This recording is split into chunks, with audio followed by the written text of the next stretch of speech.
other hand to Yeah. support and help.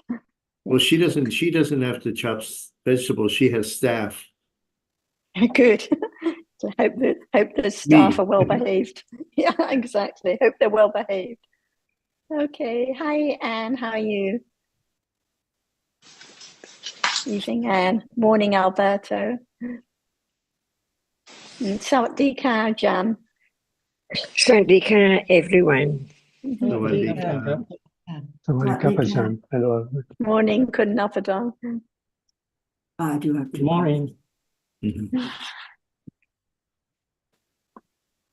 Yes, Bev. Hi, Bev.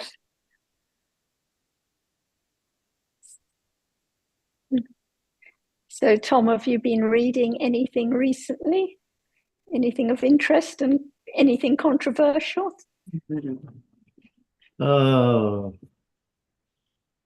Nothing worthy really of discussion, I think. Beverly might be. No. She's been a better student than I have lately.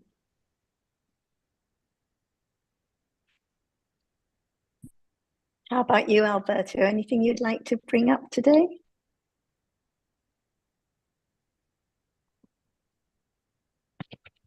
Yeah, I remember John talking about. Yeah. Sorry, Tom, could you mute? Yeah. Thanks. Yeah. Talking about this distinction between Nama and Rupa. Like we think about the characteristic of the reality, like visible object, very much, and maybe we are expecting too much from our level of understanding, which is not enough to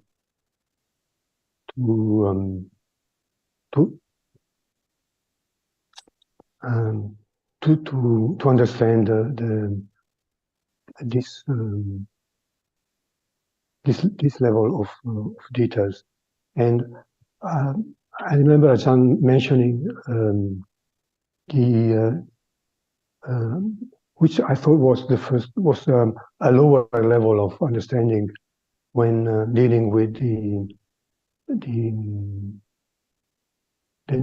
difference between what experience is and what does not experience as a level of understanding, maybe first level of understanding. Is that right, Ajahn? Instead of the characteristic of a reality appearing at the beginning, or maybe before that, what appears is the general characteristic of the reality which experience, or the one which is the object of experiencing. I thought that what was what you were saying at the time. I'm not sure.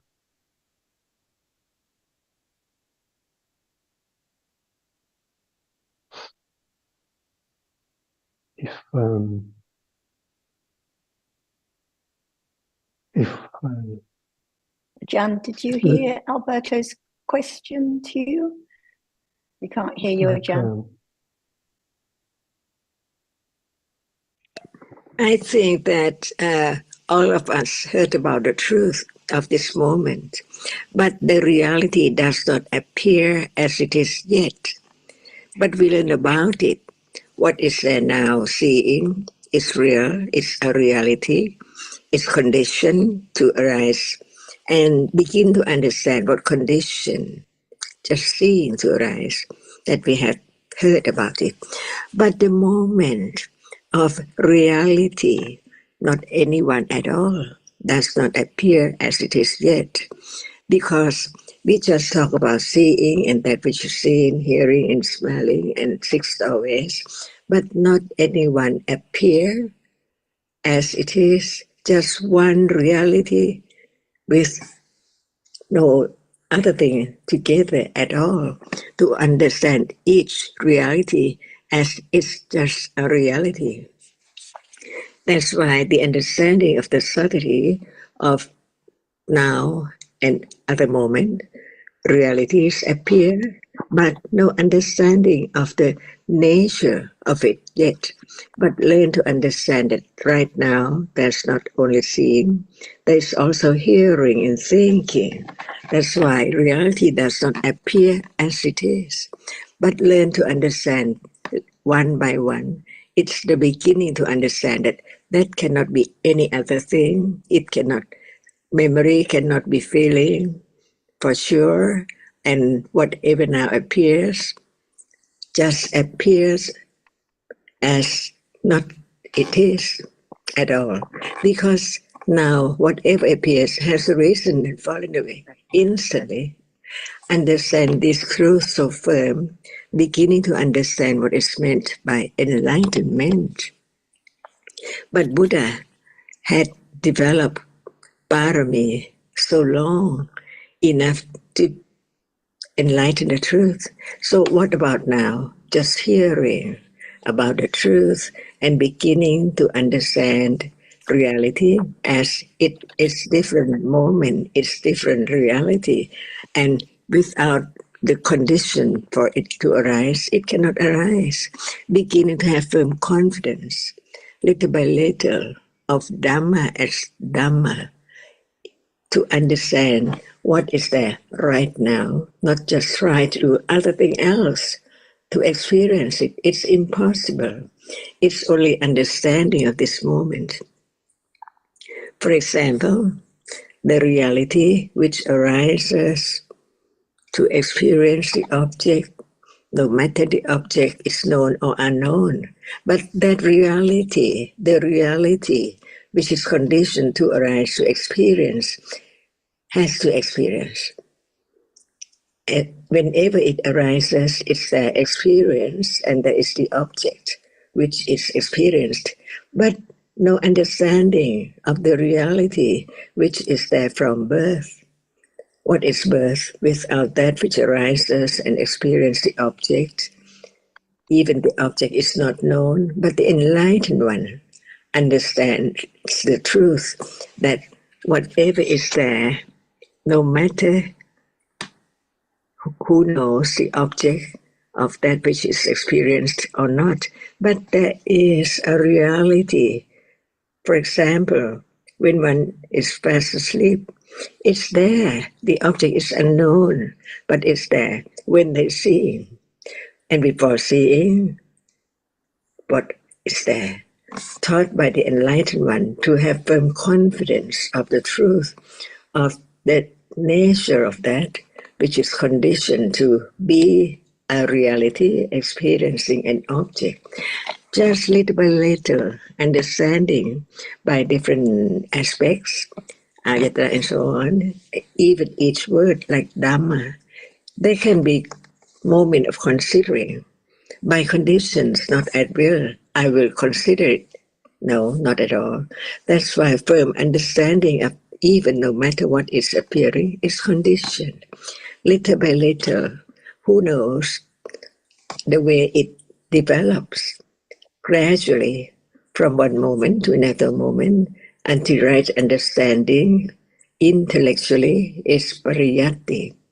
Well, verse of what Buddha said in the book, because the reality is just like he said. That's why learn to understand stage by stage about each word carefully. But we can talk about Nama and Rupa in different aspects, but it does not appear as we are talking about it yet. But how come to have such understanding, even intellectually? Because it's so true, and the more there is the understanding, it conditions moment of getting closer and closer to what is there now. Even hardness is there. Seeing is there. Hearing is there right now. Little by little, with no clinging or attached to that as much as before, but it begins to understand the moment when direct awareness with understanding is there of just an object naturally, but one can understand that there can be the understanding that it does not appear well yet, because it's just begin to be understood that that moment is different from the moment without direct awareness and understanding. That's the way to understand conditions for even just a moment of awareness with understanding directly of what is there now, little by little, until conditions accumulated enough to begin to understand that reality just a little clearer, as we have heard. And it can be object of attachment. So attachment right there can be object of right understanding that it's there.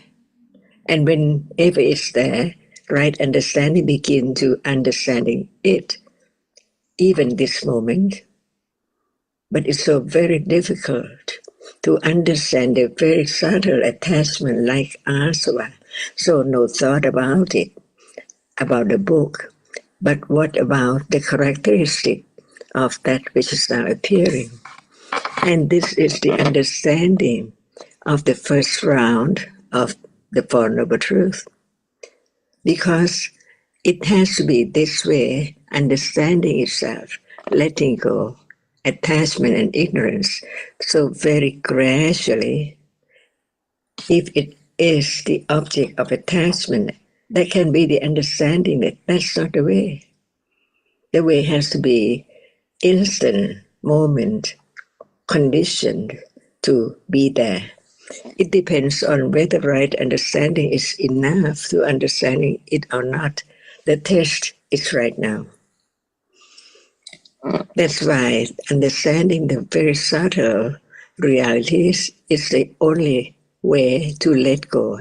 Attachment, desire, expectation, hoping, wishing, and anything else. Because at that moment it can be known. It's just a reality. Begin to understand firmer and firmer. It's just a reality. No matter talking right now, what is there gradually by conditions. And that is the first round of the Four Noble Truths. Understanding the path is understanding, developed from hearing, careful considering, wiser and wiser to understand that this is the only way.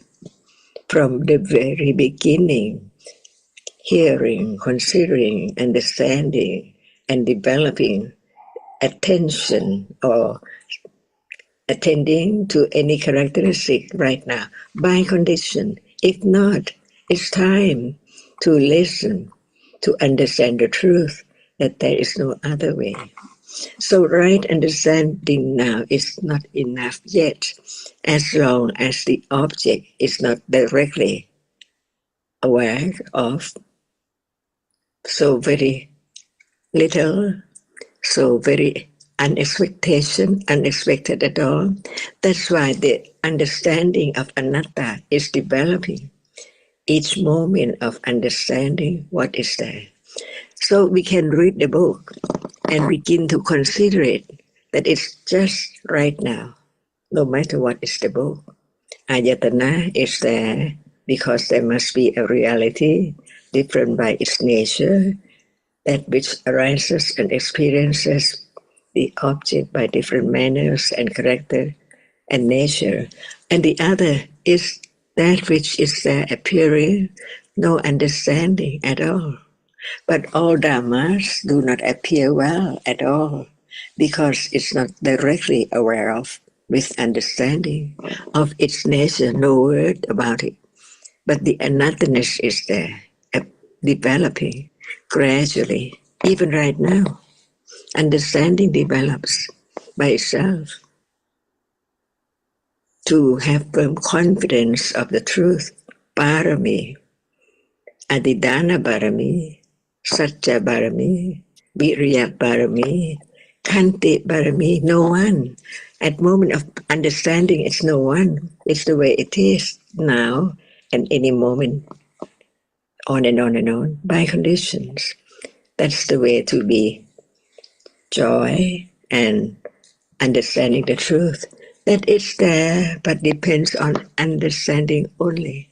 That's why we have discussion to understand the truth of what is there now, taught by the Enlightenment, by different aspects.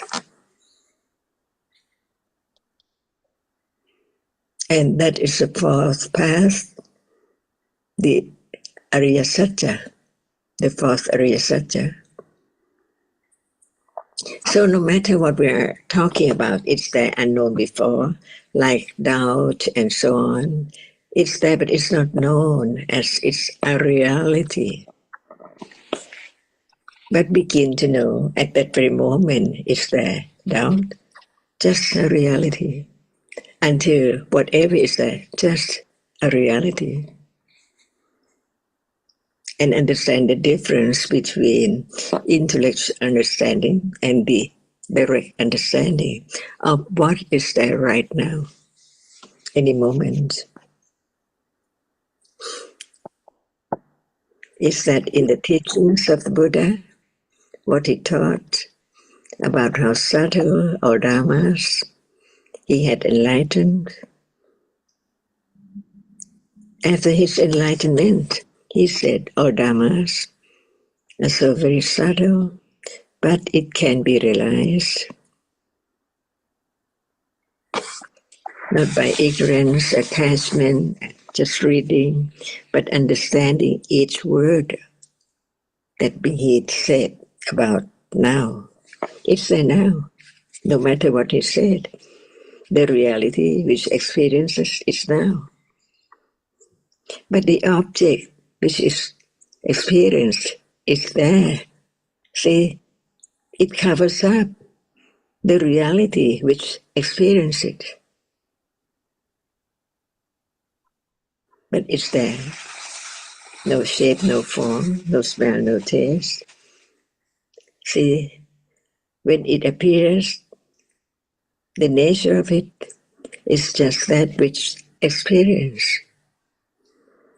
Like the moment of birth, it experiences.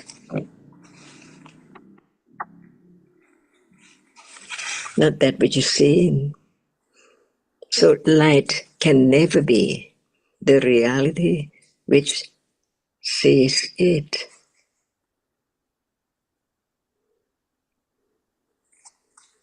Understanding Dhamma, little by little, at moment of attending, gradually by condition of that which is there now, no matter it is seeing, hearing, thinking, liking, doubt, or anything. But it's not clear because it does not appear just as one reality at a time. But when it appears, right understanding with right attention, just attend to that characteristic, only because it's one which is there, only one. Otherwise, it cannot be clear understanding. Gradually, little by little, from a moment when it begins to be aware directly of what is there right now. So natural. Dhamma is so natural any moment in daily life. All are dhammas, all are conditioned realities. It's there and then gone. It's not known yet in the beginning, but gradually understanding develops on and on to understand that this one is not the other one. And when there is attention or attending to the characteristic, it appears just a little better, clearer, but not as clear as we expect. or think about until it is at a higher level of understanding. So all depends on considering, understanding the truth of what is there right now. That is so very subtle that even now we're talking about it, its characteristic is not there, gone, and then thinking is not moment of attending to the characteristic of that which is there so close, getting closer, closer, closer to the moment when it's right there. Otherwise, it's the world, I'm in the world, I'm in the room, I'm sitting, I'm thinking. But it's just a moment right there, so close. Not as far as the seat or the chair or the room or anything. It's this so very patient to begin to understand the truth, which is so very subtle that it's not anyone. It's joy to understand the truth.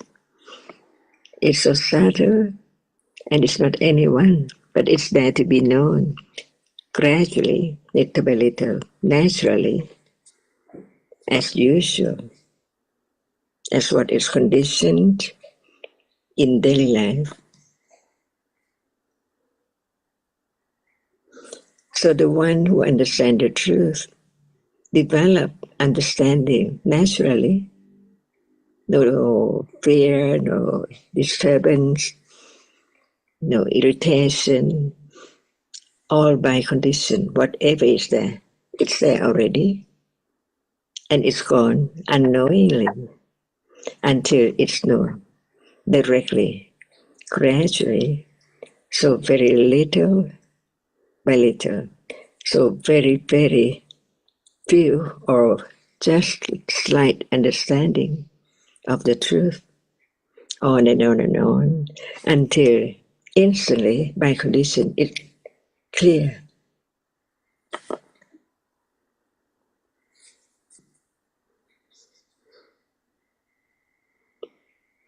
And this is the studying of Dhamma, not the word, because Buddha taught the truth of Dhamma, and it's now Dhamma, taught by him to understand what is there right now, because it's there right now. So what can be studied? Not the word, but the nature of it, which appears. And Panya is so very directly, so very direct, so very right, but it is that which is there that can be realized, not at will, but by conditions.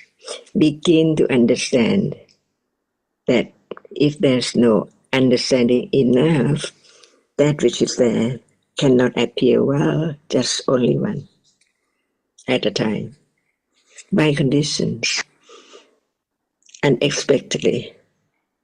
What the object is. It can be what we take for breath.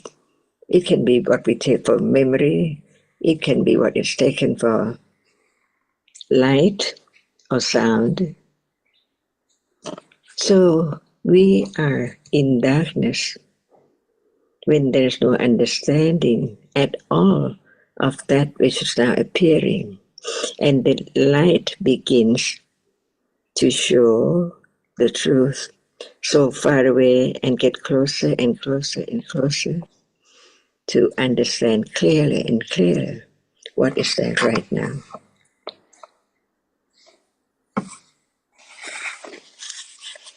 Is that right? Only that. Satya Parami.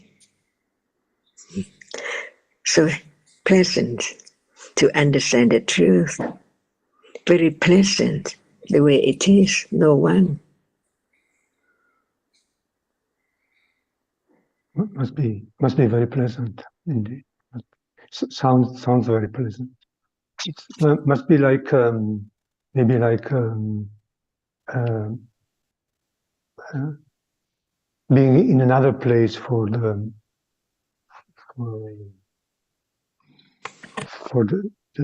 time that is experienced. I don't know. Even intellectual understanding. The more So, understanding, the more pleasant. It's there by conditions. Nothing to be done. Only are there conditions enough to understand that which is so close right now. So right understanding, firm confidence with Satya Parami is there. I didn't make it arise. No one can do anything. It's there already. See, it's there already. No one has to do anything because it hasn't happened yet by conditions. It can understand little by little about no one at all. Because what is there already. No matter what, thinking, feeling, whatever is there already. Just attend to the characteristic which is there by conditions. So it's so patient until then. But understanding develops. Otherwise, what about until then? When it's then? So long. It doesn't matter as soon as there can be the understanding of the truth that no one at all. It's there. Whatever, it's there. It's there. It's there right now. Listen, understanding, gradually. That is the way to understand what has been accumulated, because it's there by accumulation.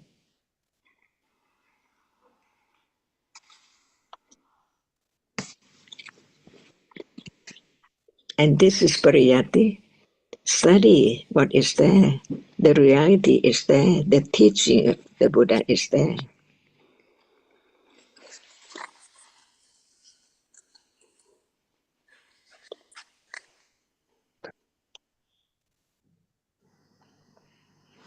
And Alberto, when you say, well, it must be pleasant, but surely even like now when listening and considering wisely, moments of understanding, however little, it's pleasant at that moment, relaxing, nothing to be done, no disturbance.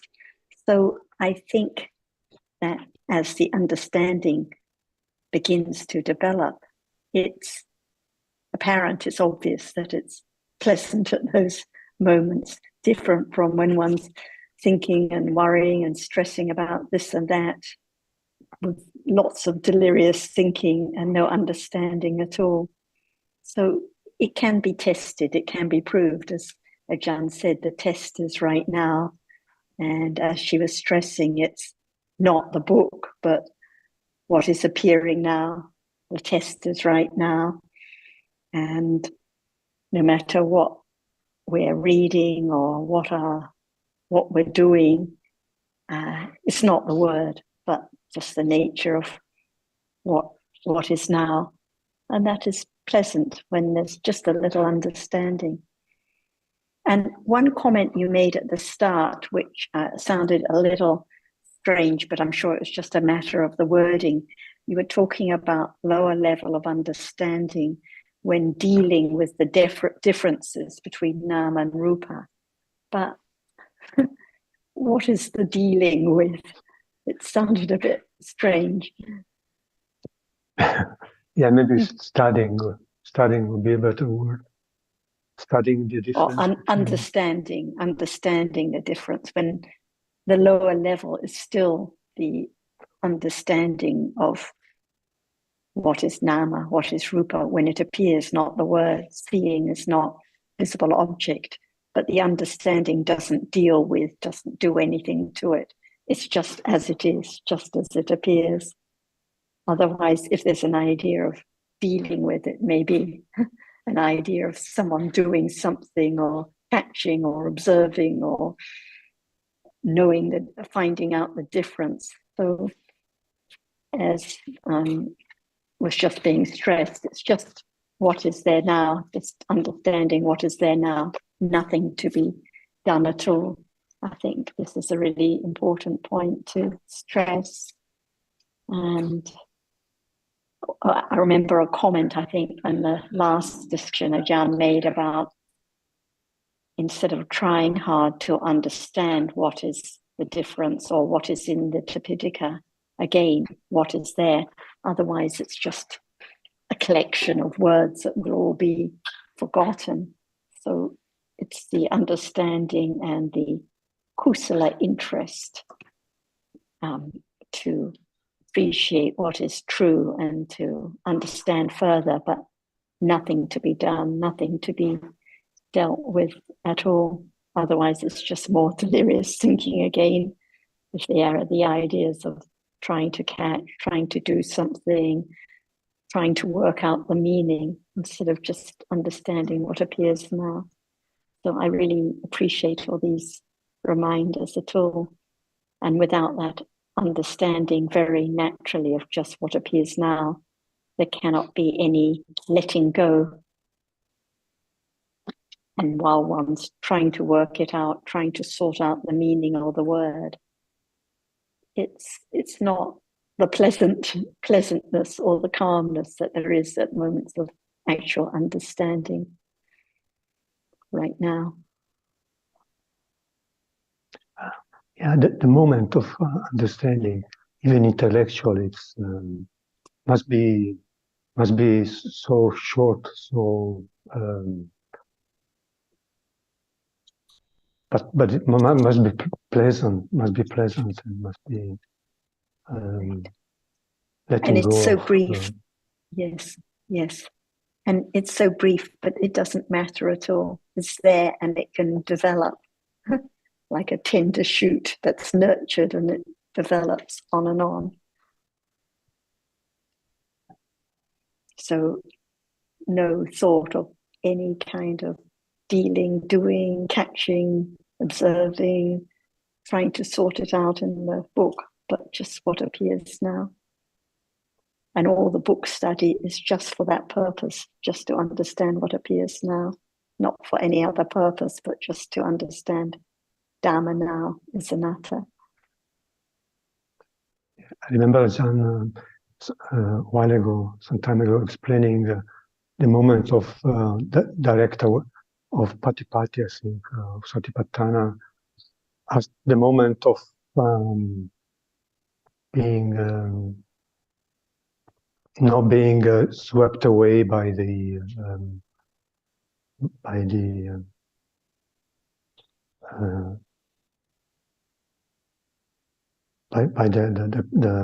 flow of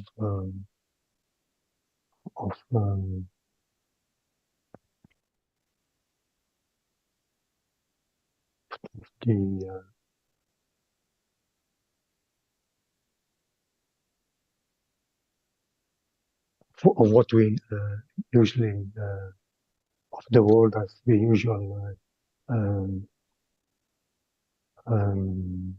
consider some like something very pleasant must be, or even intellectual understanding. But I think in that case would be less pleasant or less, or even shorter. I don't know. And maybe Sarah, you remember in Tipitaka there is a simile about explaining vipassana as something which is like making like a garland of pearls in the dark, right, with the lightning being so short that it makes it very hard to make up to find the hole of the pearl, to put the thread in it. I don't know, maybe Yes. maybe it was Moments of vipassana are harder than the stringing of the pearls in the dark. And yes, yeah.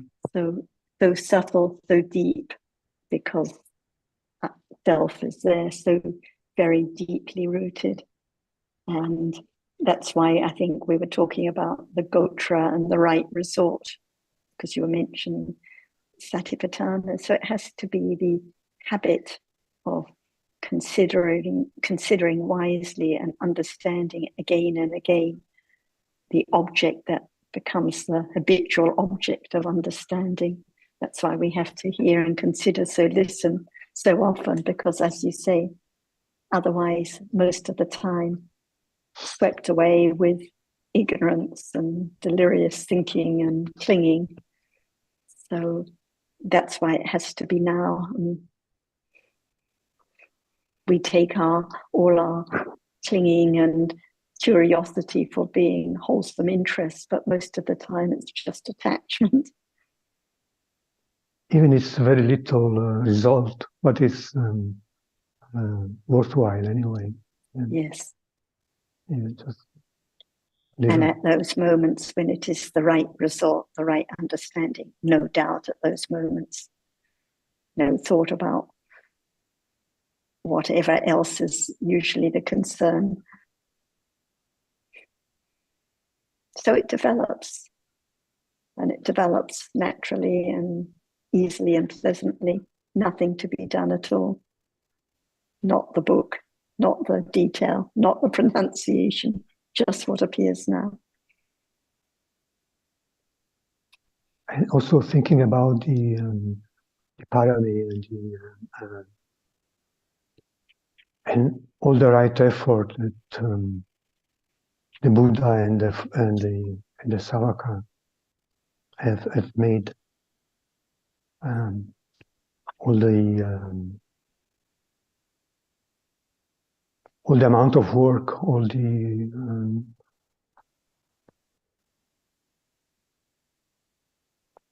good things, I don't know, all the hard work. All the accumulations of understanding and other good qualities that have developed over aeons and aeons of lifetimes. And of course, in truth, no one there, no bodhisattva, no person who does anything, but just that understanding and those wholesome qualities have to develop on and on and on. So it's not the person that does the work, but the understanding, the virya and the kanti and so on. Because I remember when I first was interested in Buddhism, I thought it would be like a few weeks in the meditation center would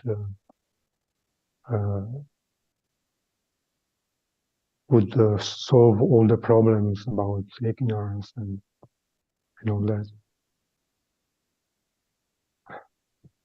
I was thinking, but the more one listens, the more one understands, even at intellectual level, the more one realizes it's such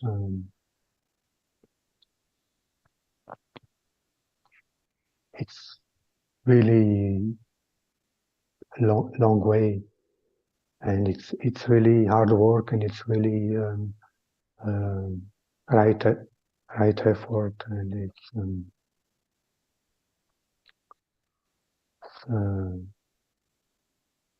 it's not something to do lightly or just in the sense, well, in the sense that it requires listening, and it requires considering, and it requires discussion. It requires all these activities which otherwise wouldn't even be considered as worthwhile, like even what we are doing now, and listening to Ajahn and discussing with us. And it's now, so nothing to be done now, no work to be done now, no attempt to consider or listen, because otherwise it's the self that comes in so quickly. So just what appears by conditions, understanding develops by conditions, not by trying to do or working or thinking I must listen more. So it's just what is seen now, what is touched now, thinking now, just very naturally. And that is the letting go, the natural understanding, giving up the idea of any doing or trying.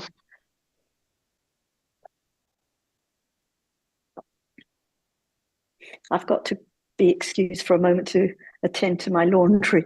And were you about to say something, or Lucas? Just a moment. Yeah, no, I can say it. When you use the word work, Alberto, I thought, well, similar to Sarah, in that in the moment, sorry, the understanding has to develop naturally. Work is work. It sounds like the intention to do, the expectation, etc., and that, of course, is ignorance. Ignorance is at the root of any thought of it being work. But the other thing that came to mind was the discussion a little earlier about pleasant, how understanding can be very pleasant. And I think if one is struggling with it, that's happening by conditions, but there needs to be some understanding that there's ignorance there, not right understanding, but ignorance. Now, I realize that there can be moments of some and moments of both, but yeah, anyway, I thought about the pleasantness that Sarah and Ajahn were talking about with understanding, and there's no work in that. I think also work can be pleasant.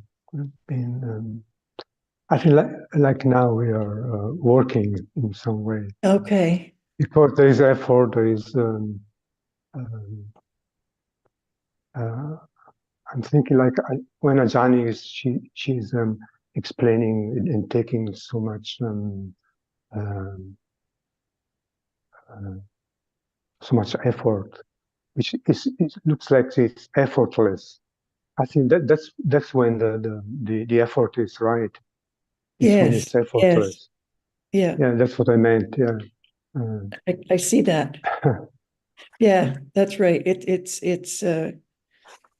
right effort where the pleasantness is. Wrong effort won't. That's work. No. Hard work.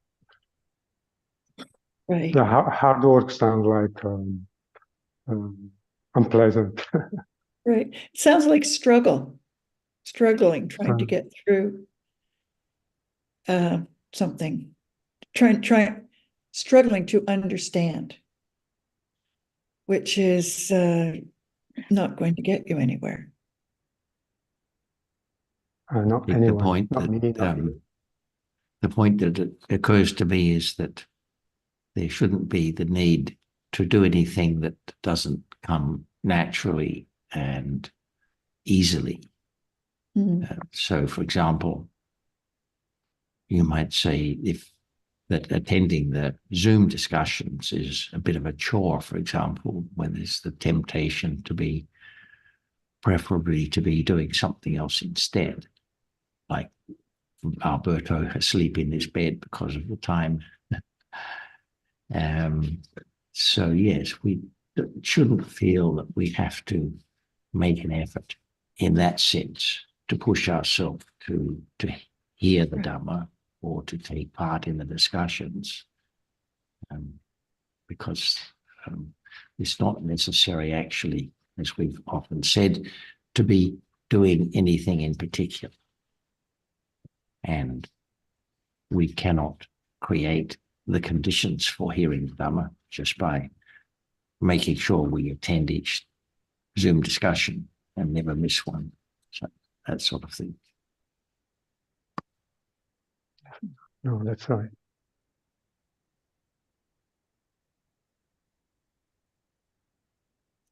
Happy to see you here, Jonathan. Well, thanks, Sorry, Anne. not well. Just a touch of the flu, that's all. Otherwise, Okay. okay. Thanks. Good.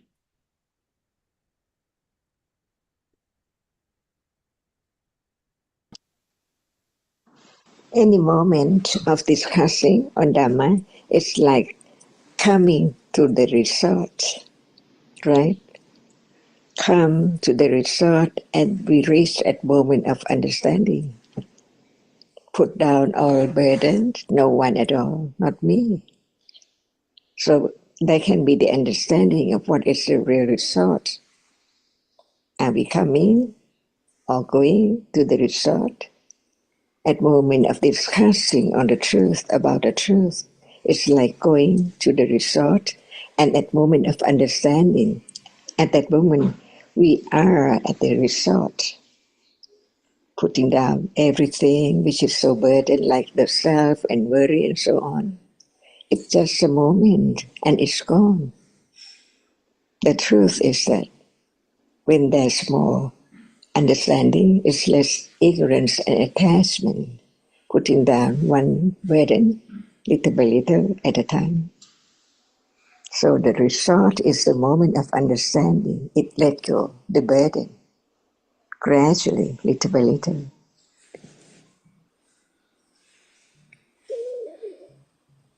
So at moment of discussing, it is coming to the result. At moment of understanding the truth, understanding what is the result, we have condition to go to the result. Otherwise, just burden all day.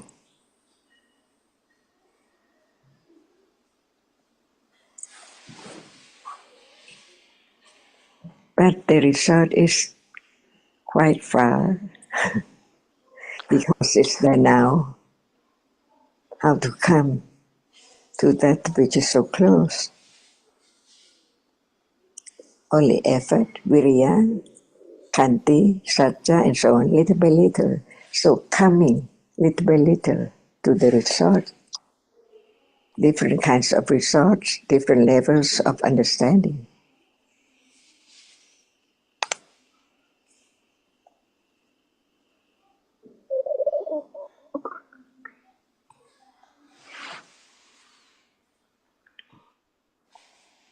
John, when you were speaking previous to this, I thought I heard I'm sorry. I thought I heard I'm sorry, I'll have to look for it. So if somebody else would like to jump in now, please do. Well, I would just like to comment on the word resort, because actually when you just before spoke about going to the resort, my mind went to a beautiful building overlooking the Mediterranean Sea or something. And then it's interesting that that word is used now in English as a beautiful place, but I think you were meaning the word like Gochara, going to the resort, the domain. Mm-hmm. So, the right object. You're the right object. So it was funny that this beautiful place came in my mind, but was a completely different conventional place, not the Gochara aspect of resort. So That was interesting. Open And is that's why yes, please, Kunsara. I was going to say, and that's why before the Buddha taught about the Upanisya Gotra, the right resort, the resort of understanding at different levels, like us, before we heard the Buddha's teaching, we just think of the resort as being the pasture, the quiet place, the suitable place for relaxing. No idea at all of the reality to be understood at this moment. So it takes a Buddha to explain what the right resort is. Right, right. And Yes. most of the day, when there's no understanding, we think of other resorts, but don't appreciate the Upanisya Gotra, the right resort for understanding. And it's always here and now, no matter reading the book, no matter sick, no matter in this country or that, there is always the right resort to be understood. It's always here and now. I find the constant reminders of no one so beneficial, because I really believe that it's helping. I don't know how, but it is relaxing. Just there is, and what have I written here? What is there has already arisen, and so nothing can be done. It's only knowing this present moment, and with the reminders, because there's no one else out there that will remind us of that aspect of life. It's just so wonderful to hear it again and again.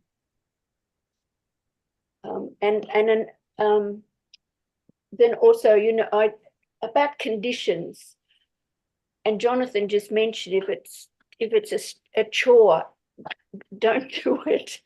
I started to read Nina's book, Conditionality of Life, and I got as far as predominance condition, the connascent. It's so difficult to understand, and I had questions a day or so ago, but because I haven't written them down, I don't know. So I guess I will read through that chapter again. But it's very convoluted to me. So I don't have any questions on it now, but I just thought when you mentioned that, Jonathan, maybe I should just close the book a bit and come back to it when I'm ready for it, which could be this afternoon. And it is here and now. So as you know, that the citta and the cetasikas have to arise together, and they condition each other. This is by connascence condition, sahajata paccaya. And the primary rupas, they have to arise together in each group. And they condition each other by sahajata paccaya, connascence condition. But the derived rupas are conditioned by the primary rupas, but don't condition them back in turn. So it's not a mutual connascence condition in that case. So it's actually what we've heard and understand, and it's daily life now. We know there must be 7 cetasikas arising at this moment with seeing. We know that they each condition each other. So it's right here and now, not just something in the book. Yes. And I think also that what you've just mentioned, that's almost important to know as well, because of the realities. I do believe there should be some knowledge of the realities, of the aspects of citta and the aspects of cetasikas and rupa, because if that's not known, then there's and their functions, then it's really hard to grasp no one, because that self is so entrenched for eons, I imagine, that that's not just going to go like that. I remember quite a long time ago in one discussion, we'd been talking a lot about no self, Dhamma Saranata. And afterwards, someone came up to me and said that they thought there was too much emphasis on no self in the discussion we'd had. And I passed this on to Ajahn, and she said, never enough. There can never totally be enough agree. emphasis Yes, on never anatta. enough. Never Mm. enough. Never Yes. enough emphasis on this moment. Never enough emphasis on what appears now. Never enough emphasis on dharmas as anatta. Yes, yes. And if no one else has got anything, I'd just like to go back to yesterday's Chinese English discussion. And I was a bit off the planet to start with, but then it got on to the death aspect. Somebody came up with a fear of dying. And that really went on because Ajahn was talking about the death of here and now. Are we afraid of the death of here and now? What, you know, the death of this life. And it's just immediately followed by another jitta. And I found that also really helpful because, again, it brings it back to here. Here and now is arising and falling, arising and falling.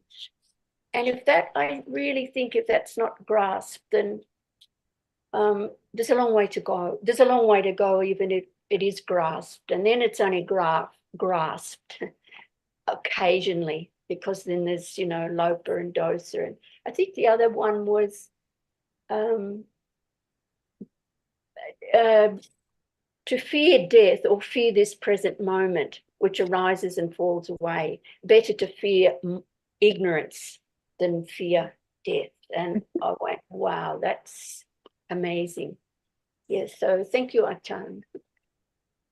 And if there's no understanding of life now, how can there be understanding of death?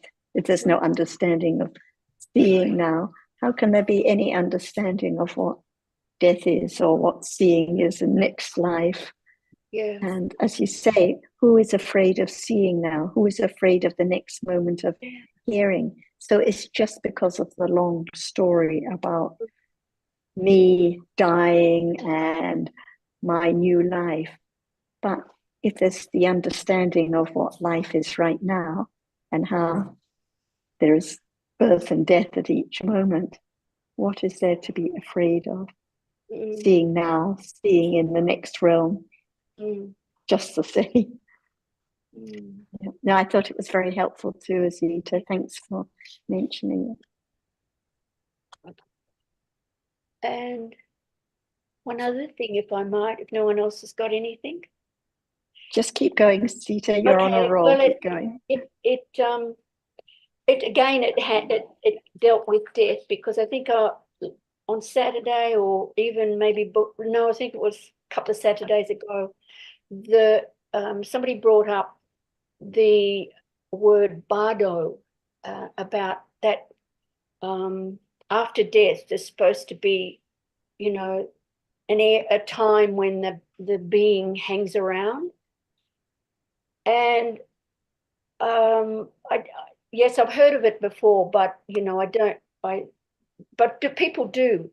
And I think it's because there's clinging to the being, and you can't easily just let go. Oh, they're dead, forget about them. So I personally think that's where it comes from.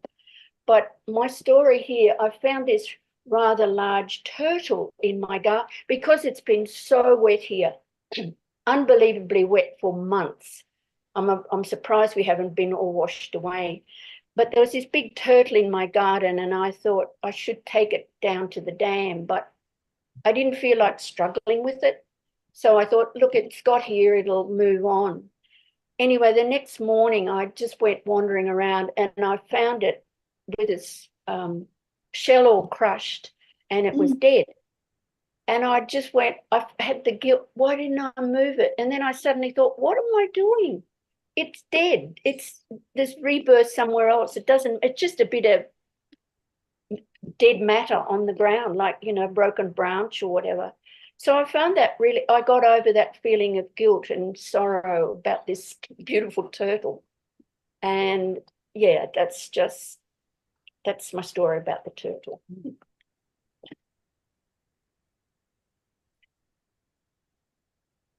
And it does help so much to appreciate that life is in a moment, one moment after another. And as you say, life carries on. I was chatting to a swimmer friend last week who's still very sad. Her daughter took her life last year, and you know, it's so difficult for her to let go, and it's too difficult for her to. She has a Christian background, and if I talking about life carrying on, and it's very not easy to discuss, but appreciating a little bit more about this moment and what is hurting and what is causing the damage now it can be appreciated even at a very simple level. So even like for you, well, what is the problem? The problem is that the guilt and the worry and disturbance until there's some wise considering. And it's like that for everyone. Yeah. Always back to this moment. Yes. Yes. So that came, you know, I was just looking and going, oh, and suddenly, but there's another life somewhere else. What am I, and it was like a relief. You know, I let go of the whatever was hanging around me. Just, it's another life, and it may be in a much better position. Who knows? Right. Might be a dare. And what's the point of thinking of I and the regret and just accumulating a kusala? Yeah. Because what happened, and all by conditions. Indeed. Yeah. By its own karma. Yes. And interestingly enough, just a little bit more on that story, I talked to the fellow who lives down the road this morning on our walk, and it was him that had run over it. He actually managed to, because he's removed the body and put it in the bin or something. So that was interesting. There was follow-up of the story, but you know, when he said he put the turtle in the bin, it was like, oh yeah, that's just putting rubbish in the bin, because basically there's no life. It's just, it's just rupa. Interesting. Okay, that's it for me.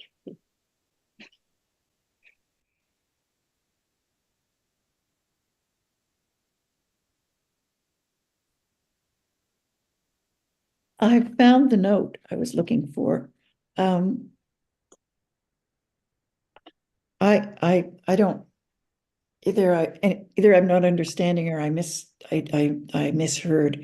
But Ajahn, when you were speaking about seeing that which has no shape and form, you then went on to say something about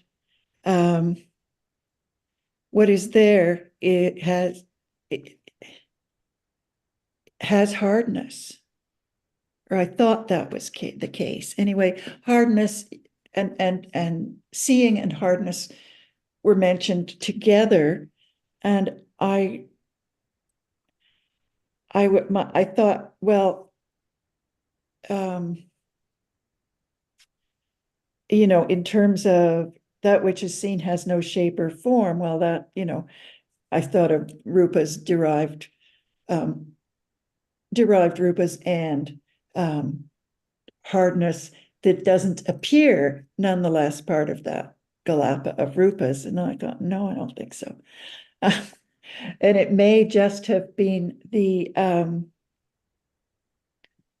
you know, seeing is, there is seeing, and we think we see and hear at the same time, or we see and touch at the same time. So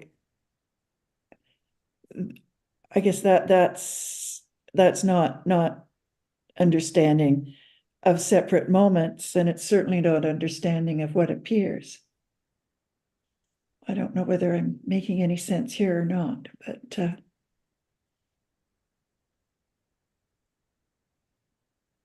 that was my conundrum.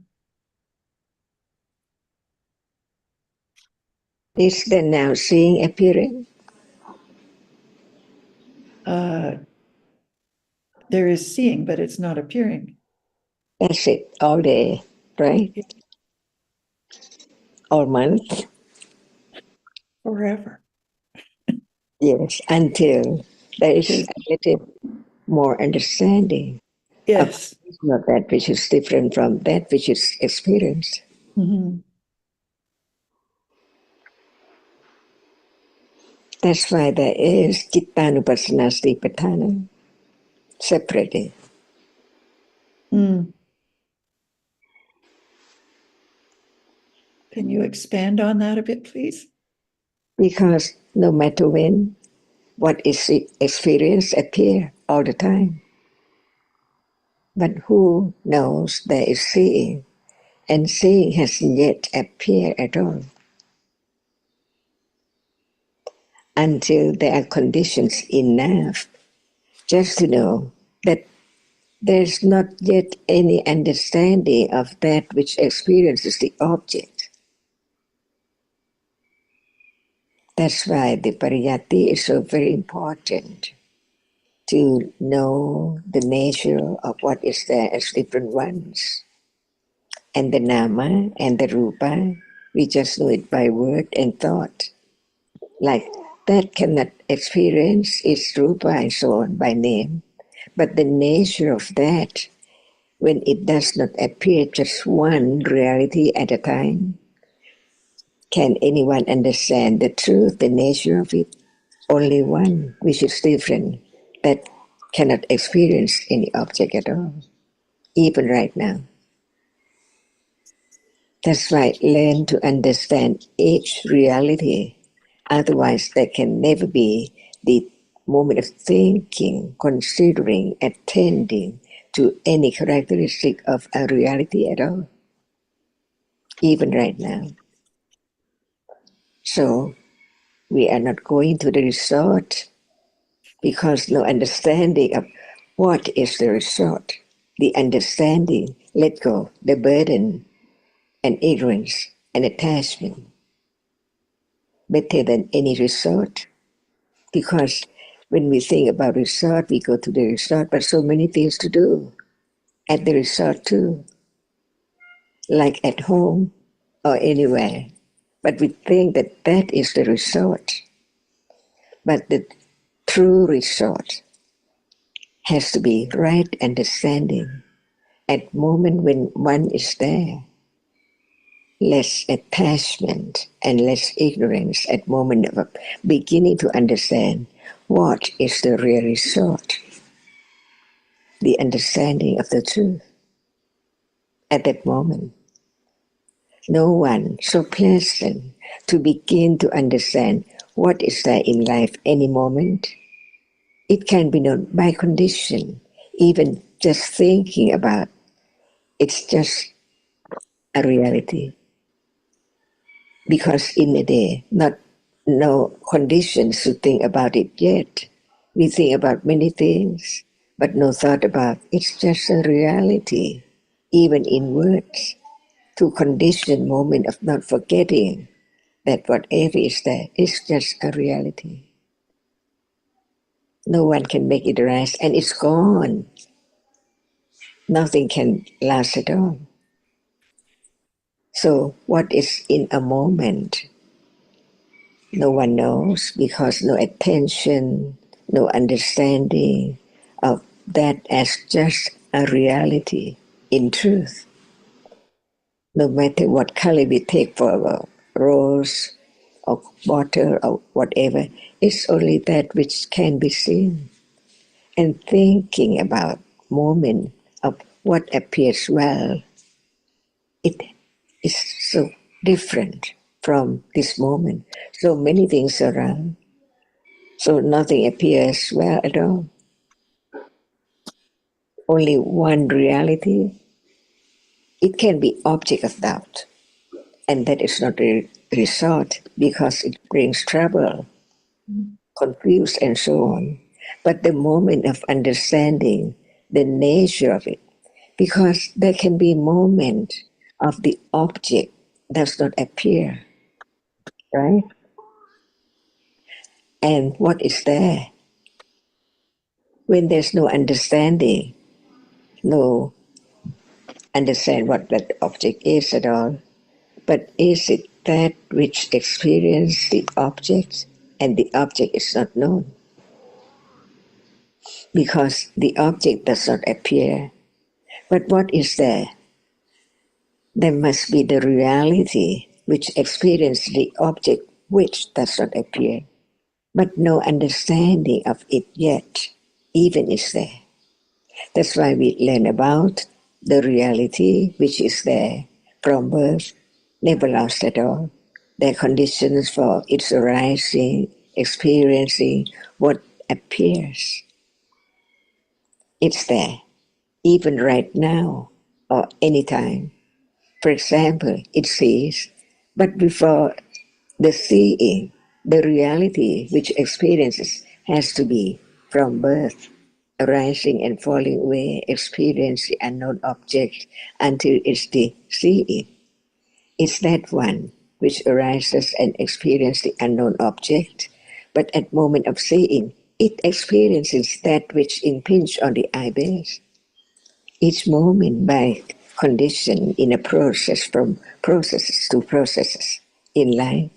So it's just the current of sleeping, waking up, experience what is there through the six doorways, and then the current keeps on arising and falling, experiencing the unknown object until the object is known. That's why there are different kinds of that which arises to experience the object. No matter when, at moment of being fast asleep, waking up, thinking, confused, down, it's there all the time as a chief of experiencing the object. But it's not known that it experiences the object, but attachment is attached to the object that citta experience. See? So many realities to be studied, but it's not far away at all. It's right there from moment to moment in daily life, naturally. So understanding has to be so natural to understand that not me or anyone, it's the way it is, dhammata, of that which arises and experiences different by conditions. They arise together, they fall away together, but it depends on whether there is any understanding of any of them right now yet. It's there to be known truthfully how much understanding of that which is there. The seeing is there, the object which is seen is there, but it appears as something all the time because of ignorance and attachment to that which appears not as it is, but as something all the time. And at moment of understanding is the result. Pleasant,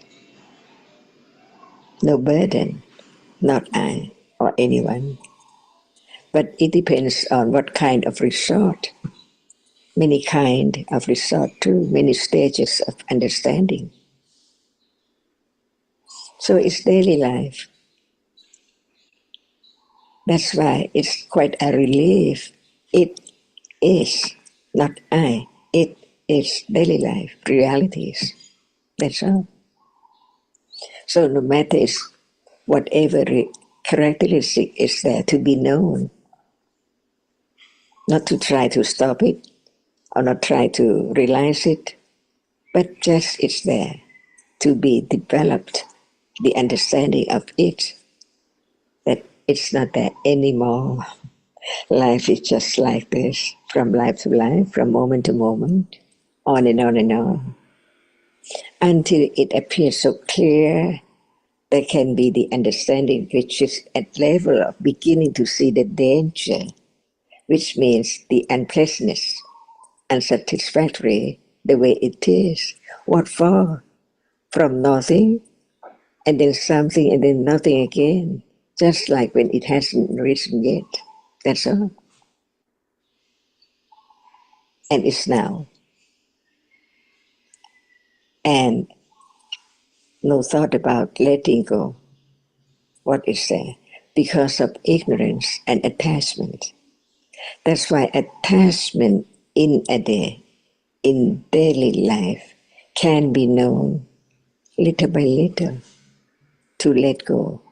That it's that, it's that, it's that, which lurks, or which leads, or which follow attachment and lobha all day. And this is natural life, because no one, it's the way Dhamma is.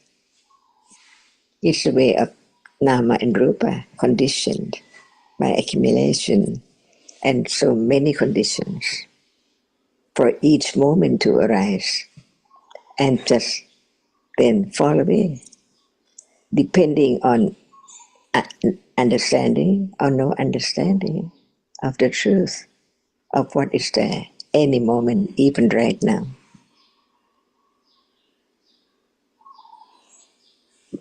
So it's Yes, the comment that you were a little puzzled by, and I didn't particularly hear it or pay attention to it, but I think maybe what was meant is that seeing is not a rupa, so no shape or form. Yes. And what is there that has shape and form, the rupa, has hardness, because hardness is a rupa in each Yes. alapa. Yes. So Yes. without hardness, there's no shape Right. and form. So that might be what was meant, but Yes. I didn't actually attend to it, so I can't say for sure. But that's right. I think maybe that's yes. That's I got to the point where that's what I thought. Yes. Yeah. But when I heard them together, it was. Thank you, Sarah, and thank you, Ajahn. It's always so wonderful to hear to discuss anything, but in this case, the development of we'll discuss seeing invisible object, and in that regard, when we talk about the asavas, is the attachment to visible object or the concept, the shape and form, the people, the what we think are people and things. Shall we talk a little more about hardness, whether it can be something? Shape? Yes. Because even the blind knows what is what, right? At moment of touching, on and on and on. Yes. Yes. That's why we have to understand each reality as it is. Otherwise, there cannot be the understanding any reality, seen or heard or touched or smelled, must be something, depending on what in mind take it for long or short, as what is seen. So at moment of seeing, it's not long or short, see? But the memory of that which is seen, so long or so short, condition such idea. That's why there can be the understanding of why reality cannot be known, because it arises and falls away in split second, so many moments, again and again, like seeing even is interrupted by hearing and thinking, but it is there so quickly taken, that which is seen for something. Even sound is heard, but the meaning of it is there at moment of thinking of it. That's why we can understand that as long as no understanding of the truth of that which is really seen or really touched, there must be idea about it. Even smell, just one moment, it cannot be curry or anything. So what's your next question about? Just a moment ago. But it's time now.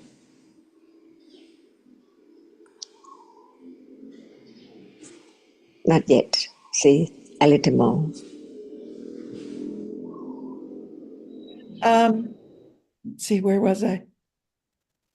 Well, my question had been, when there's seeing and it's there, but it doesn't appear, what appears are the people and things. And the attachment that arises, whether as an asava or a stronger attachment, that attachment is to the shape and form, or the people, the person or thing.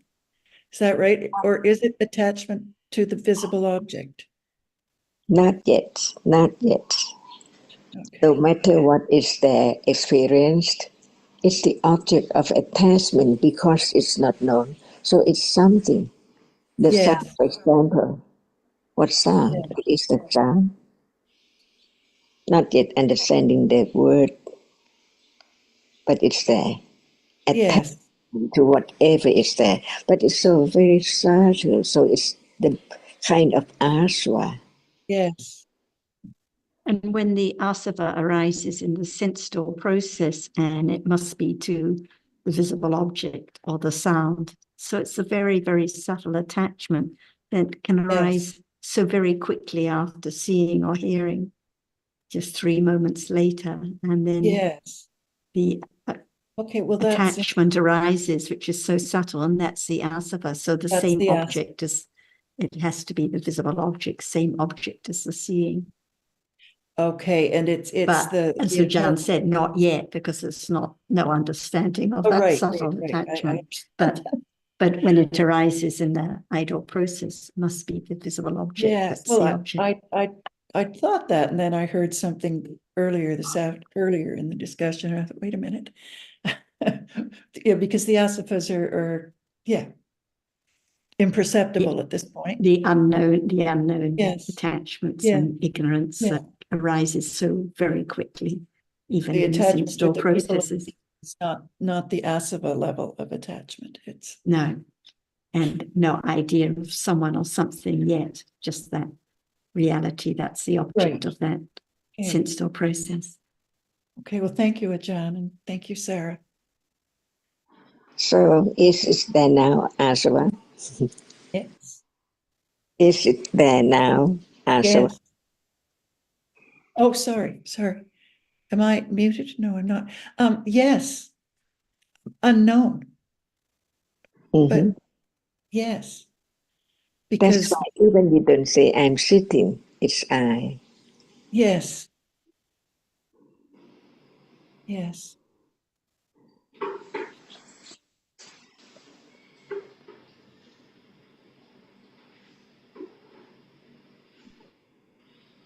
So Achan, that I that you mentioned, is that comes under Ditthasava, does it? It's aswa because at moment of bhavanga, no idea at all. No aswa at moment of bhavanga. But whatever is there as what is seen and heard, even it's not known as anything yet, because it's just that which impinge or is known, experience. So what is the truth of what is seen now is covered up by the mind processes.